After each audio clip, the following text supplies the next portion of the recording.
Mesdames, Messieurs, bonjour. Nous sommes ici à l'hôtel de région où nous sommes reçus par Jean-Jacques Ayranes. Bonjour, merci. Oui, merci beaucoup. Alors, fusion, ça y est, mariage, alliance entre Rhône-Alpes et la région Auvergne. Alors déjà, un mot sur la forme dont ça a été annoncé. Comment ça a été annoncé, toutes ces régions? Il y a quand même une forme de précipitation. Est-ce que ça ne dénote pas une certaine amateurisme? Ça fait très longtemps qu'on en parle. Vous savez, il y a eu de multiples rapports, il y a eu beaucoup de cartes qui ont été présentées. Je me rappelle M. Balladur qui avait présenté une proposition à 15 régions. Donc, c'est une question qui est débattue depuis très longtemps. Il fallait trancher. Pour la région Rhône-Alpes, il y avait deux possibilités. J'avais rencontré personnellement Manuel Valls il y a 8 jours. Vous avez été consulté, bien évidemment. Oui, bien sûr. Là, on a l'impression que d'autres présidents de région ont été moins consultés. Bref. Alors, moi, j'avais dit, il y a deux options possibles. Soit la région Rhône-Alpes reste elle-même, parce qu'elle a déjà la bonne dimension, la dimension européenne, ce que convenait Manuel Valls. Soit, deuxième hypothèse, s'il y avait un regroupement possible, à partir du moment où on écartait l'idée que des départements puissent nous rejoindre, qui est à l'intérieur des régions, des scissions, donc par exemple les Hautes-Alpes qui quittaient Provence-Alpes-Côte d'Azur pour nous rejoindre. À partir du moment où on écartait cette solution, il y avait l'idée de se retrouver avec une région voisine, l'Auvergne. Pourtant, René Souchon, le président de la région, a eu un peu de mal à l'accepter. Bon, il a dit, on va l'assumer. Il dit, mais ça entraînera un éclatement de la région Auvergne quand même. Il fait, je dirais, comme bonne fortune, bon cœur. Pas mauvaise fortune, parce que je crois que c'est une bonne fortune pour l'Auvergne.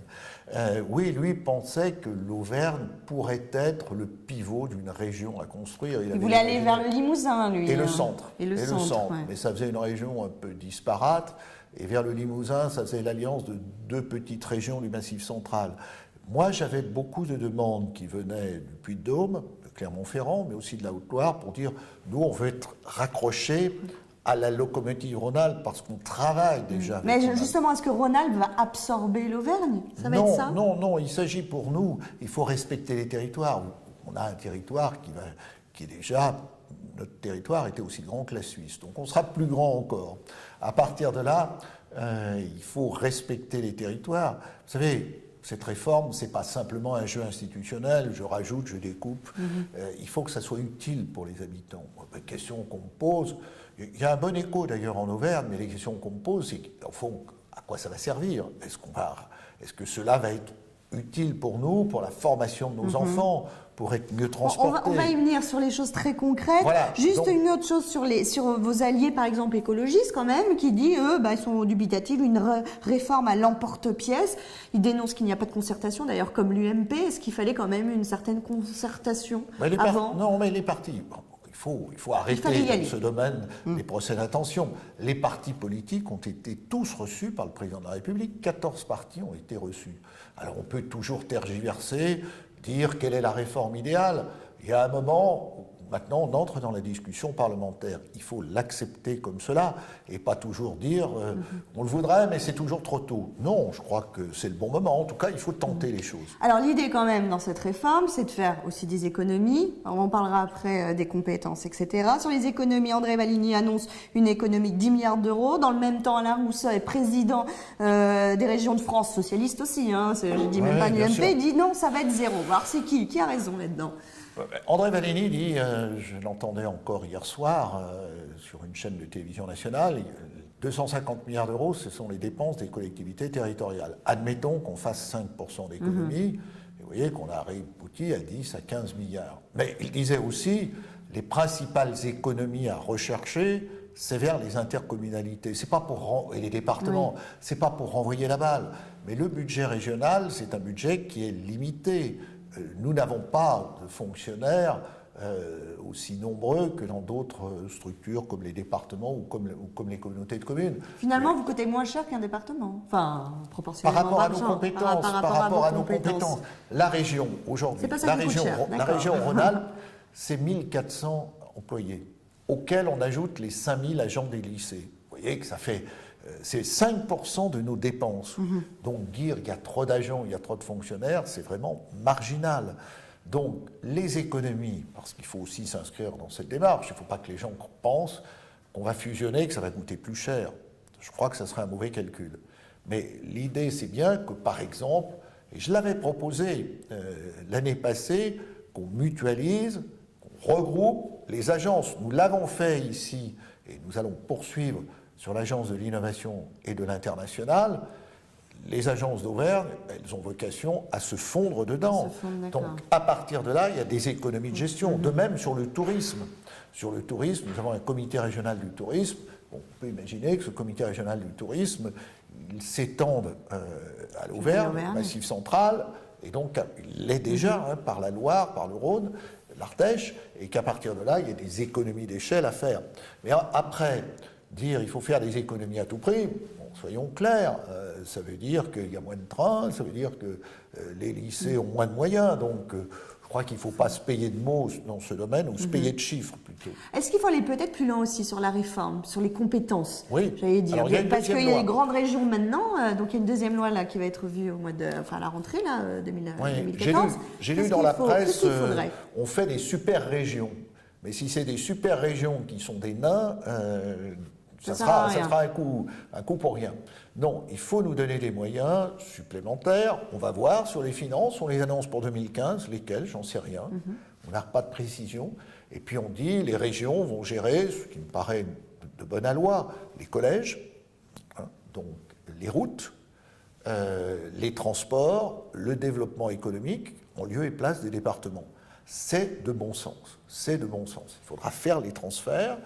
C'est une responsabilité importante. Les routes, vous voyez, le Massif central, il y en a beaucoup.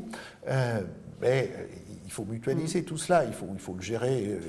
Est-ce qu'il faut peut-être aller encore plus loin et donner un pouvoir législatif aux régions à terme, à grand terme? Est-ce que ça peut être une idée? Pouvoir réglementaire, oui. Pouvoir législatif, moi j'étais pour. Je me suis prononcé déjà il y a 10 ans pour cela, en disant donnons aux régions un pouvoir législatif. Après tout, pourquoi les régions, ne serait-ce par exemple que pour le tourisme, pour les installations touristiques, n'auraient pas un pouvoir législatif? Au fond, on n'est pas obligé d'avoir la même règle partout. On ne règle pas les questions touristiques dans le Nord-Pas-de-Calais, en Rhône-Alpes ou en PACA de la même façon. Faisons cette expérimentation d'un pouvoir législatif. Ça sortira peut-être... Sur un domaine un peu consensuel, le tourisme. Le tourisme, c'est un exemple. Est-ce qu'on peut aller plus loin On peut aller plus loin. On peut aller plus loin sur l'économie. On peut aller plus loin sur toutes les questions relatives aux attributions des aides au logement. On peut aller plus loin. Oui, et il faut que la centralisation française, maintenant, soit remise en cause. C'est un facteur d'efficacité de réponse aux habitants. Dernière question, j'allais dire très concrètement, ce mariage, qu'est-ce qui va changer pour les Lyonnais? Est-ce que ça va changer quelque chose au final? Les Lyonnais, pour eux, ça ne changera pas grand-chose. Il y a beaucoup d'Auvergnats qui sont ici à Lyon, ils se sentiront peut-être... vraiment plus présents dans la ville, plus reconnus. Oui. C'est les Auvergnats qui seront plus... oui, les Auvergnats ici se sentiront bien, puis les Lyonnais, ils iront peut-être un peu plus vers l'Auvergne. Vous savez, il y a des atouts patrimoniaux, de très beaux châteaux, de très belles églises en Auvergne. Il y a des atouts touristiques en Auvergne. Et puis ils regarderont vers l'Auvergne parce qu'il y a des possibilités. Quand je parle du cancéropôle en matière de santé, l'idée d'avoir des pôles de santé communs, ça aussi c'est un facteur de développement. Ça crée une plus grande amplitude, ça permet de réunir des chercheurs.